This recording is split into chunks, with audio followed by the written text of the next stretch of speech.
पहले कि मैं उनको माइक रिक्वेस्ट करूं, मैं यहाँ इनके साथ जो बैठे हुए और इंट्रोडक्शन हमारे वाइस प्रेसिडेंट के साथ पार्टी के जनरल सेक्रेटरी हाजी मोहम्मद सागर साहब हैं।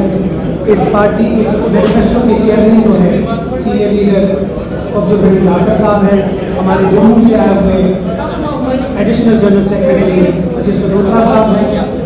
इस मैनिफेस्टो को रिलीज करने से पहले मैं मेंबर्स का नाम लेना चाहूँगा जिन मेंबर्स इस मैनिफेस्टो को रिलीज किया। उसके बाद मैं नायब सदर कुछ बात करें, उसके बाद हमारा स्लाइड स्टार्ट होगा।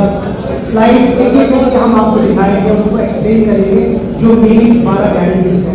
ये मैनिफेस्टो कमेटी जो 2024-20 में अब्दुल रहीम राठौर साहब चेयरमैन हैं, अजय सदोत्रा साहब एडिशनल जनरल सेक्रेटरी मेंबर हैं, मियां अल्ताफ साहब मेंबर पार्लियामेंट हमारे, आका मुल्ला साहब honourable member parliament, Nasir Aslam Mani साहब हमारे सूबाई सदर कश्मीर, रतनलाल गुप्ता साहब जम्मू के सूबाई सदर, सकीना सेंट्रल सेक्रेटरी हैं, खालिद मुजीब सोनवर्दी साहब जो हमारे एक्स मिनिस्टर है उसके मेंबर हैं, रिटायर्ड जस्टिस हुसैन मसूदी साहब हैं एक्स एमपी, शरीफुद्दीन शारिक साहब एक्स मेंबर पार्लियामेंट, सरदार शमी ओबरॉय जो पार्टी के प्रेसिडेंट हैं, मैं इसका मेंबर हूँ। उसके अलावा शौकत मीर साहब, मोहम्मद यूसुफ तेज साहब, बाबू रामपाल जी, डॉक्टर समीर कौर, मुजफ्फर अहमद और प्रोफेसर निसार अली साहब, ये हमारे इस मेंबर हैं।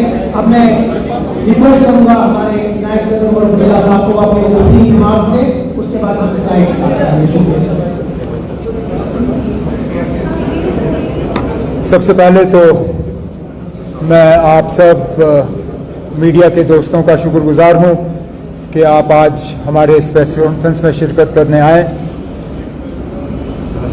पार्लियामेंट इलेक्शन ख़त्म होते ही हमने इन असेंबली इंतखाबात के लिए तंजीम के तरफ से अपनी शुरुआत की और हमें लगा कि सबसे ज़्यादा ज़रूरी हमारे लिए, अगर हम वोटर को नेशनल कॉन्फ्रेंस के हक़ में वोट डालने के लिए कन्विंस करना चाहते हैं, तो हम क्या लेके लोगों के पास जाएंगे।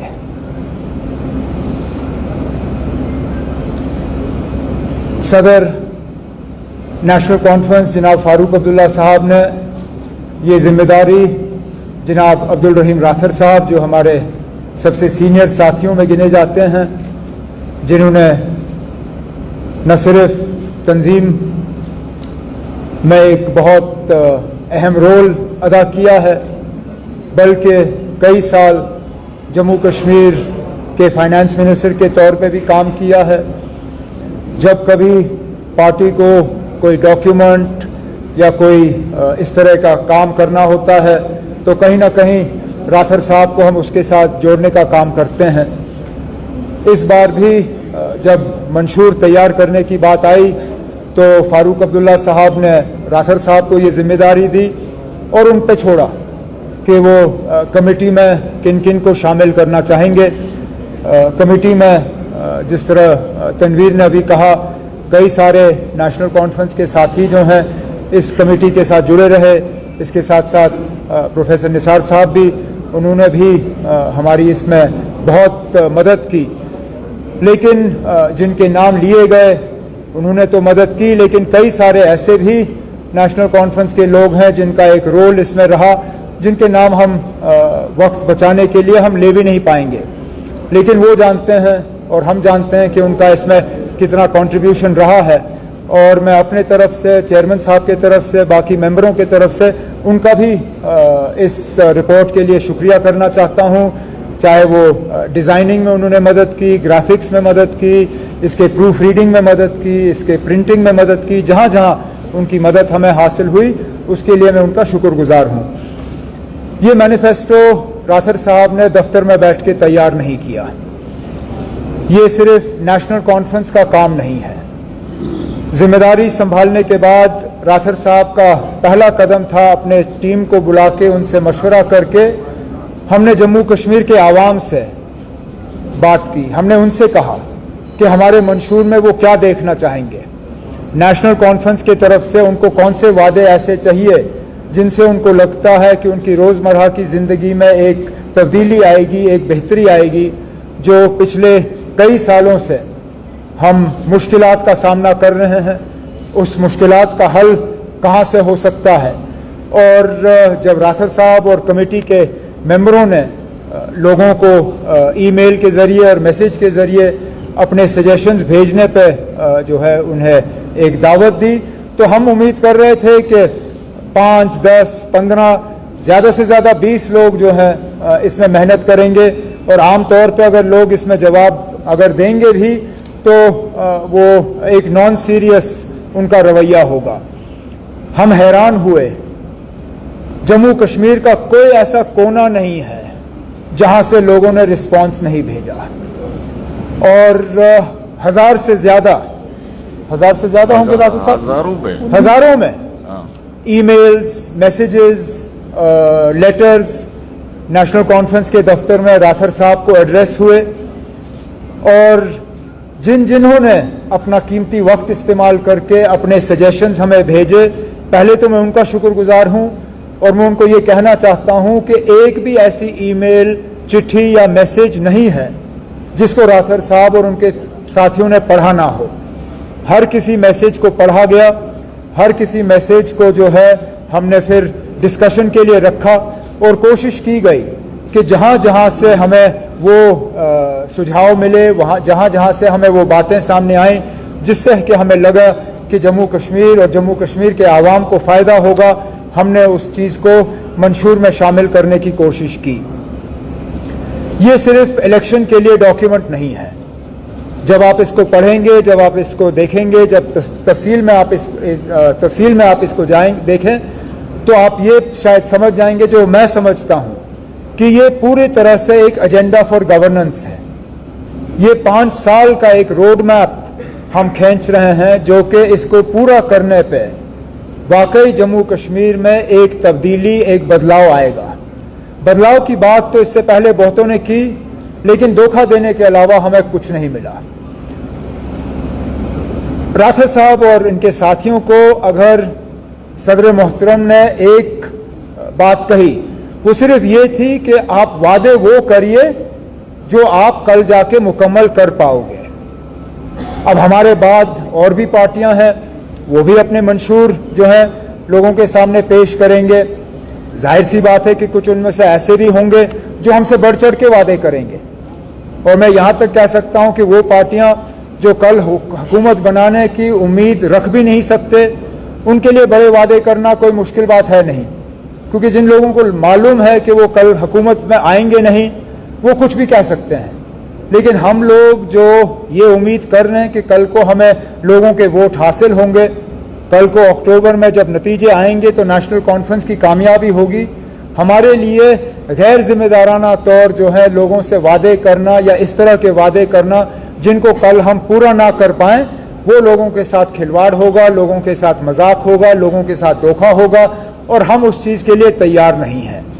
तो जो भी मंशूर में हम बातें शामिल कर रहे हैं, उन सब पे राथर साहब और उनके साथियों ने बहुत ही ज़्यादा इस पे गौर किया है, इस पे सोचा है, इनको एक्सपर्ट्स के साथ डिस्कस किया है, और तब जाके डिस्कशन और सारा चीज़ करने के बाद आज ये डॉक्यूमेंट तैयार करके हम आपके सामने रख रहे हैं। शायद पहले फेज के नोटिफिकेशन से एक दिन पहले इसको रिलीज करना, इससे भी आप समझ सकते हैं कि कितनी सीरियसनेस नेशनल कॉन्फ्रेंस में है, कितनी तरह से हमने तैयारी की है, न सिर्फ इस इलेक्शन की बल्कि इस इलेक्शन के बाद अगर लोगों ने हमें मौका दिया तो पहले दिन से हम लोगों की खिदमत करने की जो है तैयारी में हम लगे हुए हैं। मैं अब अपने साथियों से कहूँगा कि एक एक करके वो आपको जो 12 हमने इसको डिवाइड किया हुआ है, क्योंकि मंशूर नहीं तो पढ़ना और इसको समझना इतना आसान नहीं होता। लोगों में वैसे भी इतनी पेशेंस आज है नहीं, सब्र है नहीं। लोग ये जानना चाहते हैं जल्दी जल्दी कि आप हमारे लिए क्या कर रहे हो। तो इस मैनिफेस्टो को हमने 3 हिस्सों में जो है तकसीम किया हुआ है। एक में हम 12 जो अहम वादे हम लोगों के साथ कर रहे हैं, पहले हिस्से में हमने उन 12 वादों को जो है सामने लाया हुआ है। कुछ हद तक हमने उनको समझाने की कोशिश की है। उसके बाद उसके साथ जो हम एडिशनल कमिटमेंट्स करने जा रहे हैं, दूसरे हिस्से में हमने उनको शामिल किया हुआ है। और तीसरे हिस्से में जो लोग डिटेल में समझना चाहते हैं कि आखिरकार अगर हम किसी चीज़ का वादा कर रहे हैं तो उसको हम पूरा किस तरह से करेंगे, हम उस चीज़ को किस तरह जो है लोगों के सामने पेश करेंगे, तीसरे हिस्से में हमने हर चीज़ को डिटेल में लोगों को जो है वोटरों को समझाने की कोशिश की है। तो आज इस प्रेस कॉन्फ्रेंस के जरिए हम सिर्फ उन 12 जो अहम हमारे पॉइंट्स हैं, जो गारंटीज हैं, उन 12 गारंटीज को आपके सामने रखेंगे। उसके बाद पूरी मैनिफेस्टो आपके साथ जितने हम कॉपीज अभी तक तैयार कर सके वो हम आपके साथ बांटेंगे। डिजिटल कॉपीज आपको जितनी भी चाहिए होंगी इस प्रेस कॉन्फ्रेंस के बाद व्हाट्सएप के जरिए, ईमेल के जरिए, मैसेजेस के जरिए हम वो डिजिटल कॉपीज आप तक दे देंगे और आप इस मैनिफेस्टो की जो है फिर एनालिसिस आप खुद कर सकते हैं। उर्दू और हिंदी में जो है इसकी ट्रांसलेशन की जा रही है और 2-3 दिन के अंदर अंदर इसका उर्दू ट्रांसलेशन और हिंदी ट्रांसलेशन जम्मू के कुछ इलाकों के लिए ये दोनों तैयार करके हम वोटरों के पास जो है इसको पहुंचा देंगे। तो करें शुरू Tanvir, the first guarantees.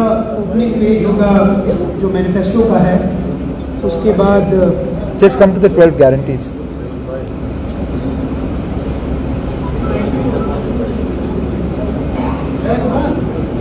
Who has the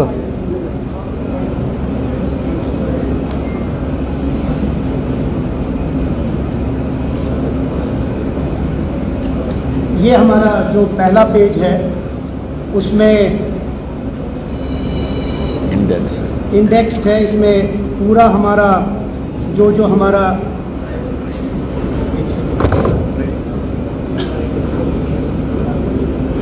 ये जो इंडेक्स पेज है इसमें हमने पूरा नंबरिंग की है कि किस पेज में कौन सा वाला, अगर किसी को कोई स्पेसिफिक पॉइंट देखना हो तो उस पेज पे जाएगा। इसका जो फ्रंट पेज है, एक हमारे खालिद साहब ने एक अच्छा शेयर है वो मैं पेश करूँगा। अच्छा, ये आप शेयर खुद ही पढ़िएगा। तो उसके बाद ये उमर साहब और डॉक्टर साहब की तरफ से लेटर टू द पीपल होगा कि इस मैनिफेस्टो में क्या है और इसमें क्या क्या चीज़ें मेंशन है। उसके बाद हम एक पूरा अपना जो नेशनल कॉन्फ्रेंस की जो पास है उसके बारे में बात करेंगे। फुल फ्लैश्ड गारंटी होगी इसमें कि हम क्या क्या चाहते हैं वो होगा। उसके बाद फिर हम आगे जाके सीधे गारंटीज पे आएंगे और इस guarantee will start with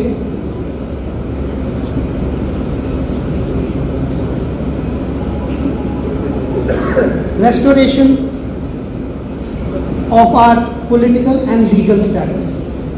Should I read all of it? No, they don't. They'll see it. It's there. आप देख सकते हो इसमें हमने ऑटोनॉमी रेजोल्यूशन की बात की है, हमने रेस्टोरेशन ऑफ 370 एंड 35A की बात की है, हमने बात की है कि जो in the interior period we will endeavour to redraw the Jammu and Kashmir reorganisation act 2019 उसकी बात की है। और जिस तरह उमर साहब ने कल बोला कि हम अपने पहले लिस्ट ऑफ बिजनेस में जो हमारे साथ एक रेजोल्यूशन पास करेंगे about the status and statehood के बारे में। इसमें हमने प्रोटेक्शन ऑफ लैंड की बात भी की है, इसमें हमने बात की है जो पॉलिसी लैंडर्स के लिए है उसके बारे में भी हमने बात की है, जो लॉज यहाँ आए हैं जिसकी वजह से हमारी ज़मीनें जा रही हैं उसके बारे में हम बात कर रहे हैं। हमने ये कहा है कि that will encourage dialogue between India and Pakistan. और एक बहुत इंपॉर्टेंट है कि we will make efforts to secure the release of political prisoners languishing in jail. ये हमारा फर्स्ट गारंटी होगा। उसके बाद सेकंड गारंटी हमारी है restoring normalcy और उसकी फर्स्ट गारंटी होगी that we will repeal Public Safety Act. We will release the political prisoners. We will prioritize and release of political prisoners and youth who have been unjustly detained in jails and are not involved in serious crimes. We also seek amnesty for all political prisoners. The JKMC is strongly committed to the dignified return and rehabilitation of Kashmiri Pandits. यहाँ job verification के लिए बहुत परेशानी है। We will ensure that we will streamline the verification process. जो passport है, यहाँ बहुत लोगों के पासपोर्ट बंद है, उसके लिए we will ensure that passport verification procedure जो है उसको हम सिंप्लीफाई करें और जो हर्डल्स है उनको खत्म कर दें। जो यहाँ बिना किसी रीजन के बहुत सारे जो टर्मिनेशन हुई है जॉब्स में, उसमें हम एड्रेस करेंगे और रेक्टिफाई करेंगे और एंश्योर करेंगे एक फ्री फेयर ट्रीटमेंट हो, job security for all employees. जो यहाँ हमारे जम्मू कश्मीर के लोगों को हाईवे पे रोका जाता है, we will ensure that unnecessary harassment to people on highway will be stopped. I think we'll, otherwise every point we can't explain, it will take time. You just go with the main topics. So, restoration of normalcy. Then the third guarantee is a comprehensive job package for youth. Unemployment का जो हाल जम्मू कश्मीर में है वो हम सब जानते हैं। मुल्क में सबसे ज़्यादा अगर नौजवानों की बेरोज़गारी है वो जम्मू कश्मीर में है। 5 अगस्त 2019 के बाद बेरोज़गारी को कम करने की तो बातें की गई, लेकिन उसमें कोई कमी नहीं हुई बल्कि बढ़ गया। रिक्रूटमेंट में धांधली हुई, नौजवानों को नौकरियां मिली नहीं। राथर साहब और उनकी टीम ने इसमें बहुत मेहनत करके एक कॉम्प्रहेंसिव, इसमें हम यूथ के साथ वादे कर रहे हैं किस तरह हम अनएम्प्लॉयमेंट का जो प्रॉब्लम है उसको एड्रेस करने जा रहे हैं। चौथा जो हमारी गारंटी है, आजकल अगर आप देखें कहीं पे भी आप जाएं तो अगर लोगों की शिकायत रहती है वो बिजली को लेकर रहती है, पानी को लेकर रहती है। बिजली कहीं है नहीं, लेकिन बिजली के बिल आपको वक्त पे मिलते हैं और रोज कहीं ना कहीं बिजली की कीमत जो है वो बढ़ाई जा रही है। बिजली और पानी की जो तकलीफें लोगों को हैं, इसके बारे में भी एक कॉम्प्रहेंसिव गारंटी लेके हम लोगों के सामने जा रहे हैं कि किस तरह लोगों की जो परेशानियां हैं बिजली और पानी को लेके, इसको हम किस तरह एड्रेस करेंगे। इसमें एक खास वादा जो हम लोगों के साथ कर रहे हैं वो 200 यूनिट मुफ्त बिजली का, और जैसे मैंने आपसे इससे पहले कहा कुछ लोग तो इससे ज्यादा वादा करेंगे, वो उन तक है, लेकिन जो लोग कल हुकूमत में होंगे नहीं वो कुछ भी कह सकते हैं। हम जानते हैं कि गैर जिम्मेदाराना वादा अगर हमने करना होता सिर्फ लोगों को अपने तरफ खींचने के लिए तो इस 200 को हम 1000 भी कर देते, लेकिन वो जम्मू कश्मीर के लिए मुमकिन नहीं होगा, वो लोगों के साथ धोखा होगा। तो हमारी जो फाइनेंशियल पोजीशन है उसको देखते हुए राथर साहब और उनके साथियों ने ये कॉम्प्रहेंसिव इलेक्ट्रिसिटी और वाटर के लिए जो वादे हैं वो लोगों के सामने रखे हैं। सोशल वेलफेयर को लेके एक खास गारंटी हम लोगों के साथ कर रहे हैं। इसमें EWS के तहत हमारी जो हमारी माएँ बहनें हैं उनकी मदद के लिए 5,000 रुपये महीने का एक रिलीफ का पैकेज वो है। इसमें मुफ्त सिलेंडर फराहम करने की बात, मैं माफ़ी चाहता हूँ, इसमें एक प्रिंटिंग में एक गलती आई है। हमने इसको 6 तो लिखा है, लेकिन नेशनल कॉन्फ्रेंस की तरफ से हमने 12 सिलेंडरों का लोगों के साथ वादा किया हुआ है। हम 12 सिलेंडर जो है लोगों को फराहम करने का काम जो है इलेक्शन के बाद जो इकोनॉमिकली वीकर सेक्शंस हैं उनको हम ये सिलेंडर जो है फराहम करेंगे। इसी तरह ट्रांसपोर्ट और बाकी चीज़ों में लोगों को एक रिलीफ देने के लिए ये हम वादे जो हैं वीडियो पेंशन 1000 से 3000 तक बढ़ाया। वीडियो पेंशन ये भी बढ़ाया हुआ है, ये सारा आपके सामने है। इसके बाद अगर आप देखें तो पब्लिक डिस्ट्रीब्यूशन सिस्टम को लेके लोग आज नाराज हैं। राशन का स्केल उनका कम किया गया है, राशन उनको मिलता नहीं। जहां राशन के डिपो से उनको चीनी दी जाती थी, आज वो चीनी नहीं दी जाती। राशन के डिपो से उनको केरोसिन मिलता था, केरोसिन नहीं दिया जाता। पब्लिक डिस्ट्रीब्यूशन सिस्टम को और ज़्यादा मजबूत करने के लिए, पब्लिक डिस्ट्रीब्यूशन सिस्टम में के ज़रिए लोगों को राहत पहुंचाने के लिए ये भी एक कॉम्प्रहेंसिव गारंटी के तौर पे हमने लोगों के साथ जो है कुछ वादे किए हैं जो आपके सामने हैं। ड्रग्स की फिक्र हम सबको है और इसका हम बार बार जो है जिक्र करते आए हैं कि इसका एक कॉम्प्रहेंसिव और कोहिसिव एक प्रोग्राम हमें तैयार करना होगा ड्रग एडिक्शन को जो है न सिर्फ कम करने के लिए बल्कि अपने बच्चों को, अपने बच्चियों को इस बीमारी से पूरी तरह से आज़ाद करने के लिए। तो एक खास गारंटी अलग से हम वॉर अगेंस्ट ड्रग एडिक्शन पे जो है नेशनल कॉन्फ्रेंस की तरफ से हम लोगों के साथ ये कर रहे हैं। एग्रीकल्चर और हॉर्टिकल्चर, हिस्टोरिकली ये हमारे की इंडस्ट्रीज रहे हैं टूरिज्म के साथ। इनको और बढ़ावा देने के लिए, इनको बचाने के लिए, इनको और मजबूत करने के लिए एक कॉम्प्रहेंसिव प्रोग्राम फ्रूट, सैफरन, इन सब चीज़ों को लेके यहाँ पे जो है नेशनल कॉन्फ्रेंस के मैनिफेस्टो में इनका जिक्र किया जा रहा है। इसमें मिनिमम जो असेसमेंट जो सेकंड पॉइंट है, हमारी ये कोशिश रहेगी, क्योंकि लोगों की एक बहुत बड़ी शिकायत ये है कि हमारा सेब अब जम्मू कश्मीर के बाहर बिकता नहीं है, क्योंकि कम ड्यूटी पे बाहर से सेब जो है लाए जा रहे हैं। इस सिलसिले से बचाने के लिए भी हम मरकज़ के साथ काम करके अपने ग्रोअर्स जो हैं उनको जो है बचाने का काम करेंगे। हेल्थ, रोबस्ट हेल्थ इंफ्रास्ट्रक्चर, ये भी आपके सामने है, including a comprehensive health policy, medical trust particularly for terminal elements, terminal diseases. लोगों की माली हालत जो है बहुत खस्ता है, और खासकर जब कैंसर जैसी बीमारियां होती हैं तो लोगों को कैंसर और इन बीमारियों से के लिए इलाज हासिल करना बड़ा मुश्किल होता है। उसके लिए एक मेडिकल ट्रस्ट कायम किया जाएगा ताकि cancer, heart disease, kidney transplants के लिए एक इंश्योरेंस का एक कवर उनको मिले, और उनके लिए फिर इलाज जो है हासिल करना ज़्यादा आसान होगा। और भी इसमें डिस्ट्रिक्ट्स और सब डिस्ट्रिक्ट को लेके हमने बातें की हुई हैं। टूरिज्म, इंडस्ट्री, माइनिंग, इस सेक्टर को अगर देखें तो हर एरिया के साथ कहीं ना कहीं ये टच कर जाता है। माइनिंग की एक बहुत बड़ी शिकायत लोगों की ये रही है कि दरियाओं से अगर रेत निकालना हो, पत्थर निकालना हो, तो हमारे लोगों को इस चीज़ की इजाज़त नहीं दी जाती। बाहर से ठेकेदार, बाहर से कॉन्ट्रैक्टर्स, बाहर से जो है लोगों ने इसके कॉन्ट्रैक्ट लिए हुए हैं, और हमारे लोग जो है कहीं गिनती में आते नहीं। तो टूरिज्म, इंडस्ट्री और माइनिंग को लेके हम कुछ खास कमिटमेंट जो है लोगों के साथ कर रहे हैं। इसमें पाडर के जो सैफायर हैं उनका जिक्र है। अगर आप डिटेल्स में देखें तो नॉर्थ कश्मीर में जो मार्बल का जो माइनिंग है उसको लेके हमने जिक्र किया है। पिछले दिनों जो रियासी में लिथियम के माइंस जो हैं वो पाए गए हैं। हमने उस लिथियम माइनिंग और लिथियम माइनिंग के तहत जो रॉयल्टीज़ की बात है, उन रॉयल्टीज़ का किस तरह से जम्मू कश्मीर में इस्तेमाल होना चाहिए, उन सब का इस सेक्टर में जो है हमने जिक्र किया हुआ है।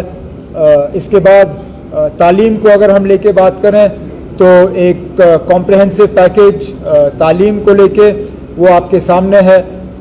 इसमें हमारे लिए where is the promise on the education, where is that point, fifth point. So I have, you sent me the old one, Tanveer. What you sent me, the old one.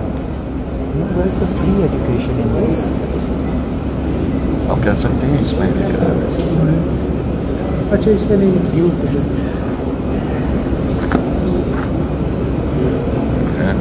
शेर कश्मीर के वक्त से यूनिवर्सिटी के level तक तालीम को मुफ्त किया गया था।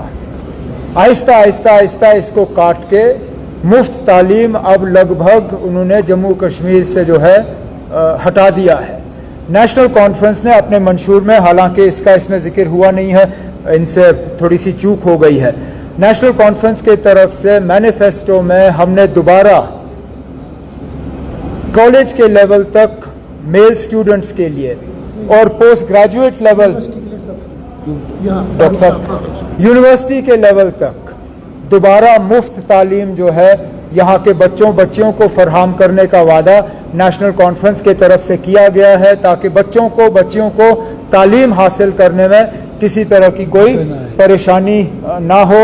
उसके साथ साथ कुछ और एजुकेशन को लेके बातें हैं जो आपके सामने हैं। Srinagar and Jammu, comprehensive plans for Srinagar and Jammu cities. आप सब शहर से ताल्लुक़ रखते हैं, शहर के हालात आपको मालूम है। यहाँ आधा घंटा बारिश होने के बाद हमारी सड़कों की क्या हालत है वो आपके सामने है। स्मार्ट सिटी के नाम पे काम बहुत किए गए हैं, लेकिन उनका फ़ायदा यहाँ के लोगों को पहुँचा नहीं है। सैटेलाइट सिटीज़ की बात हुई, लेकिन उस पर कोई काम नहीं हुआ। ख़ास जम्मू और श्रीनगर शहर्स को डीकंजेस्ट करने के लिए एक खसूसी गारंटी जो है हमारे तरफ से लोगों के साथ किया जा रहा है। And this is important. We refer the promise.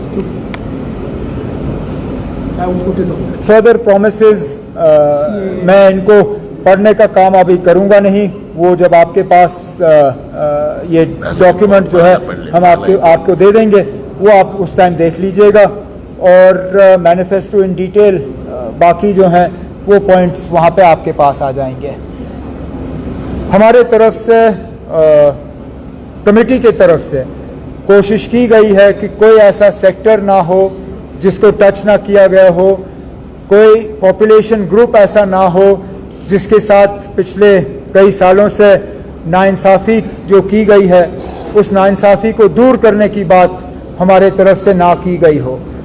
हमने अपने तरफ से कोशिश की कि ऐसा एक डॉक्यूमेंट, एक विजन डॉक्यूमेंट हम लोगों के सामने पेश करें, जिससे कि लोगों को लगे कि वाकई आने वाले 5 साल अगर नेशनल कॉन्फ्रेंस को मिले यहाँ हुकूमत करने के लिए, तो वाकई एक नया कश्मीर, जिस नया कश्मीर का एक जो हमें विरासत में बाबा कौम शेर कश्मीर ने हमारे हवाले किया, अगर हम उसको अमली जामा पहना पाए तो हम पहना पाएंगे अगर हमने इस रोड मैप, इस एजेंडा को जो है मुकम्मल किया। और मैं नेशनल कॉन्फ्रेंस के सदर के तरफ से जम्मू कश्मीर के आवाम से गुजारिश करना चाहता हूं कि वो हमारे मंशूर को देखें, बाकी पार्टियों के मुकाबले में हमारे मंशूर को तोलें और उसके बाद फैसला करें कि आने वाले 5 साल किसके हवाले किए जाने चाहिए। हम उम्मीद करते हैं कि जम्मू कश्मीर के जो वोटर हैं अपने वोट का सही इस्तेमाल करके हमें 5 साल का मौका देंगे, ताकि जो जो गारंटीज और जो जो वादे हमने लोगों के साथ किए हैं वो हम पूरा करके ही अपने आप को दोबारा इंशाल्लाह लोगों के सामने पेश करेंगे। यही शुरू में मैं आपसे कहना चाहता था। अब अगर इसके बाद आपके मंशूर को लेके कोई सवाल हो तो मैं उन सवालों का आपको जवाब देने की कोशिश करूंगा।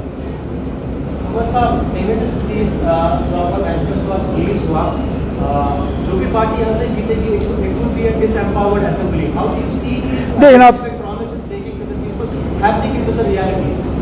The reality is, as we mentioned right in the beginning, that we have a fight on our hands to get our powers back, and we have no doubt in that we will succeed. At the very least, in the first instance, we will get a state back for Jammu and Kashmir. Within the state, all the powers that are required to fulfill these promises are with the government of Jammu and Kashmir, and we will fulfill these promises. We only have to go so far as to remind the Supreme Court of India that the government of India has promised the Supreme Court that statehood will be restored to Jammu and Kashmir. In the unlikely event that government of India is not willing to do it of its own will, we will go to the Supreme Court and we will get justice from there, but statehood will be restored and these promises will be kept.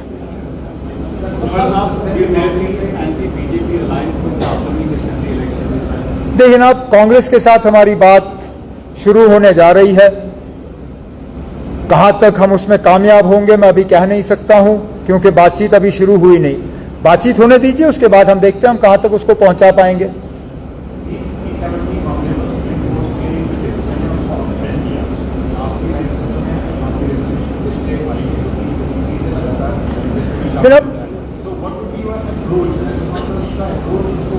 अब हम politically इसके लिए लड़ेंगे। Supreme court के इस फैसले से पहले क्या सुप्रीम कोर्ट का ऐसा फैसला नहीं आया था जिसमें उन्होंने 370 को अपहोल्ड किया था ना? तो अगर इससे पहले 3 बार सुप्रीम कोर्ट के तरफ से 370 को अपहोल्ड किया जा सकता है और उसके बाद इस फैसले से वो 3 फैसले बदल गए, क्या हम ये उम्मीद नहीं कर सकते हैं कि कल को ऐसे हालात बनेंगे जबकि सुप्रीम कोर्ट का ये फैसला जो है आने वाला कोई सुप्रीम कोर्ट उसको चेंज करे? अगर 3 फैसले के बाद भी बीजेपी ने हार नहीं मानी तो क्या हम एक फैसले के बाद हार मानेंगे? हमने कभी ये नहीं कहा कि रातों रात हम ये कर पाएंगे, लेकिन हम ये लड़ाई छोड़ने के लिए भी तैयार नहीं हैं। हमने कहीं पे भी लोगों से ये नहीं कहा कि आप हमें वोट दे दो तो कल हम ये चीजें जो है हासिल करेंगे। लेकिन हम लोगों को ये यकीन दे रहे हैं कि इन मामलों पे हम खामोश नहीं रहेंगे, इस लड़ाई को हम छोड़ेंगे नहीं। बीजेपी को 10-20 साल लगे, चलिए ना, हम 10-20 साल की बात नहीं करेंगे, लेकिन हमें उम्मीद है कि हालात इस मुल्क में बदल जाएंगे और हम अपना ये वादा जो है पूरा कर पाएंगे।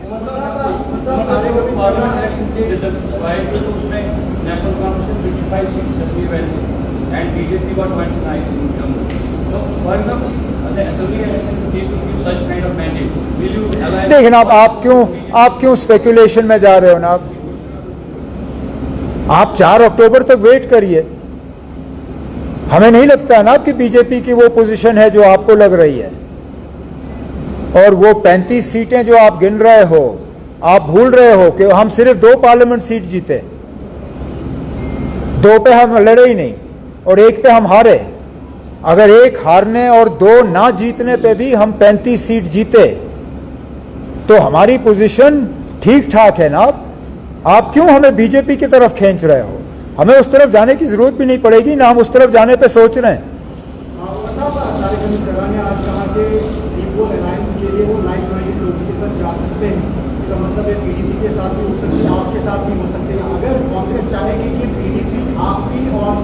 लेकिन अब कांग्रेस हमें किसी और से बात करने पे मजबूर नहीं कर सकती। हम उन लोगों से बात करेंगे जिनसे हम बात करना पसंद करते हैं। कांग्रेस किससे बात करना चाहेगी वो उन तक है।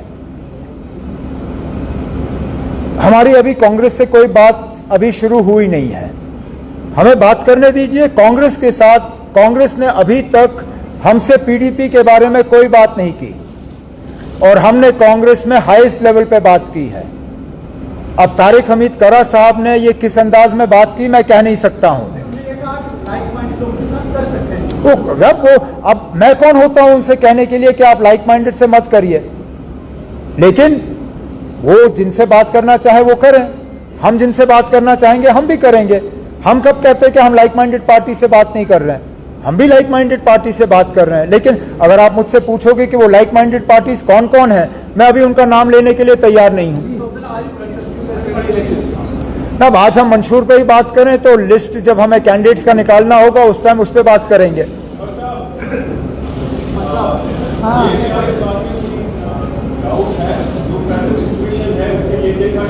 किस चीज? सॉरी, एक आप फिर से शुरू करें ना। हाँ,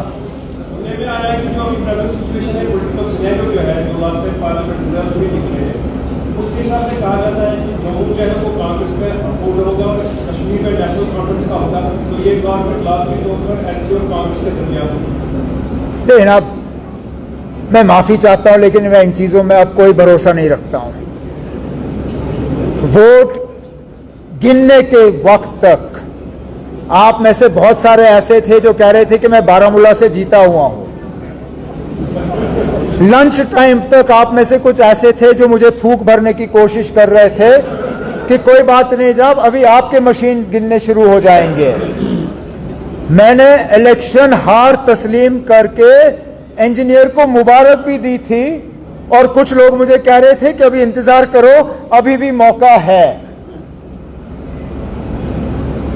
आप अभी से ही कहोगे कि फलाने ने यहां से जीता तो फलाने ने वहां से जीता, तो हुकूमत यहां से बीजेपी के साथ हुकूमत बनाने की बात चल रही थी, यहां से कांग्रेस के साथ हुकूमत बनाने की बात चल रही थी। हमने अपना मंशूर तैयार करके लोगों के सामने रखा है इस उम्मीद के साथ कि उनका वोट नेशनल कॉन्फ्रेंस को हासिल होगा। कांग्रेस के साथ हमारी बातचीत जो है अभी शुरू होनी बाकी है। हमें अपनी बात कांग्रेस के साथ करने दीजिए, लोगों का अपना मैंडेट जो है वो देने दीजिए, नतीजे आ जाएंगे, उसके बाद हम फिर तफसील में बात करेंगे। I'll come back to you. I've given you one already. क्या? किसने?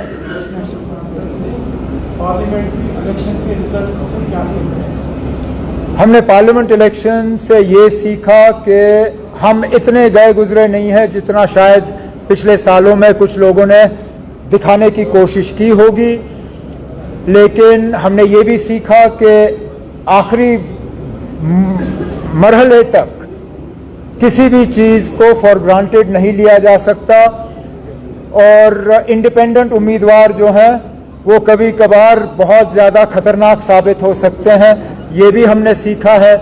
लेकिन सबसे ज़्यादा हमें इस बात का जो है एहसास हुआ कि नेशनल कॉन्फ्रेंस का जो बुनियादी वर्कर है वो अपनी जगह मजबूत है।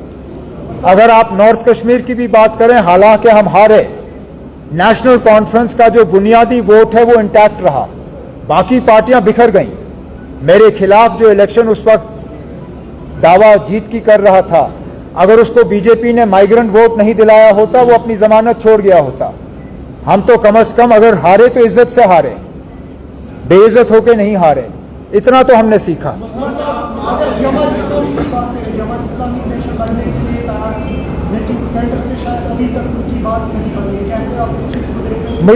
मुझे जाती तौर और नेशनल कॉन्फ्रेंस को इस बात का अफसोस है कि जहां जमात इस्लामी ने अपनी सियासत पिछले 30 साल की छोड़ के इलेक्शन के मैदान में कूदने की बात की थी और खुलेआम उन्होंने प्रेस के जरिए ये बात दिल्ली तक पहुंचाई, क्योंकि बंद कमरे में बात होती तो शायद उसका कोई खास उसका कोई मायने होता नहीं, लेकिन खुलेआम प्रेस के जरिए उन्होंने दिल्ली तक ये बात पहुंचाई कि आप हमारे ऊपर से बैन हटा दो तो हम मैदान में अपने उम्मीदवार उतार के इलेक्शन लड़ने के लिए तैयार हैं। हम पहले दिन से उनके इस बैन को उठाने के हक में थे। बदकिस्मती से कैबिनेट का और ये जो एडमिनिस्ट्रेटिव कमेटी आपकी थी, उन्होंने आखिरी दिनों में ट्रांसफ़र बहुत किए, ज़मीनें भी बांटी और सारे ऐसे काम किए जो उनको नहीं करने चाहिए थे। एक काम जो उनको करना चाहिए था, दिल्ली के तरफ से जमात इस्लामी के ऊपर जो बैन लगा हुआ था वो उठवाने का काम वो कर नहीं सके। चलिए, अब जमात इस्लामी इस इलेक्शन में खुलेआम हिस्सा नहीं ले पाएगी, हमें उस बात का अफसोस है।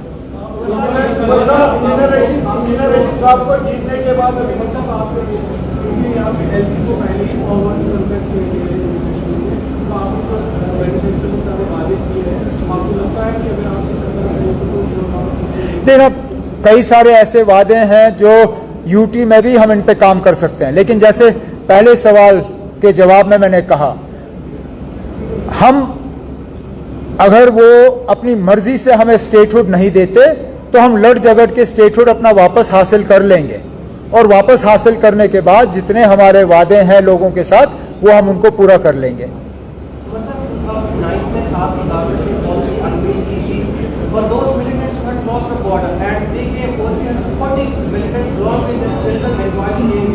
But since then they have been struggling for the citizenship rights and they have been demanding if the government of India cannot give them citizenship rights, they should be sent back. They are in limbo. Government of India has signed that offer and they are struggling. It's a humanitarian crisis.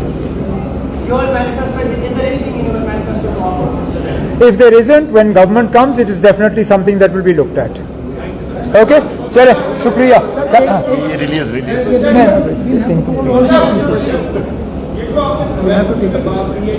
Dialogue process पर काफी जोर दिया जाएगा, लेकिन जब media category कर रहा है कि अब डायलॉग प्रोसेस, तब हम भी जानते हैं, आप भी जानते हो ना कि डायलॉग हमने करना नहीं है। हमने कहा वी विल इनकरेज इट। तो आप क्या सुनना चाहते हो हमसे, कि हम डिस्करेज करेंगे? ऑब्वियसली नॉट ना। हम हमेशा से बातचीत के हक में रहे हैं, आगे भी बातचीत के हक में रहेंगे। As a responsible political party, should we be in government, we will do everything in our power to encourage that dialogue. Yeah, we will encourage a dialogue between the two countries. What is wrong with that? What is wrong in encouraging a dialogue? देखिए ना, अटल बिहारी वाजपेयी साहब ने क्या कहा हम दोस्त बदल सकते हैं, पड़ोसी बदल नहीं सकते। अगर हम दोस्त बदल सकते हैं, पड़ोसी बदल नहीं सकते। चलिए, आज बातचीत के हक में माहौल नहीं है, कल को हम उम्मीद कर सकते हैं माहौल होगा।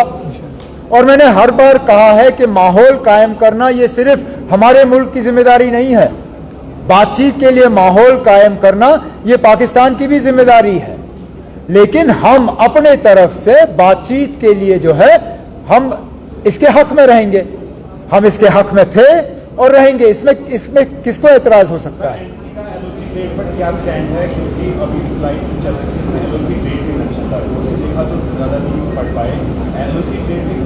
हम उसको दोबारा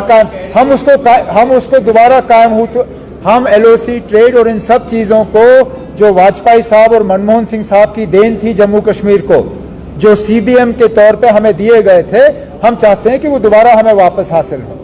ओके, चलो, थैंक यू। चलो, होल्ड इट अप, आओ ना, आइए।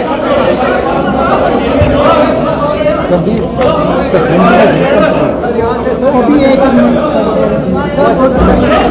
so many things that we had discussed that day. This is why I came to Bangalore. That WADA, which was supposed to go out, has mysteriously come back into the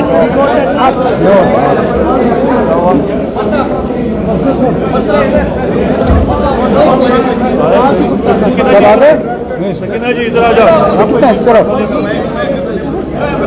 आओ ना, आ जाइए।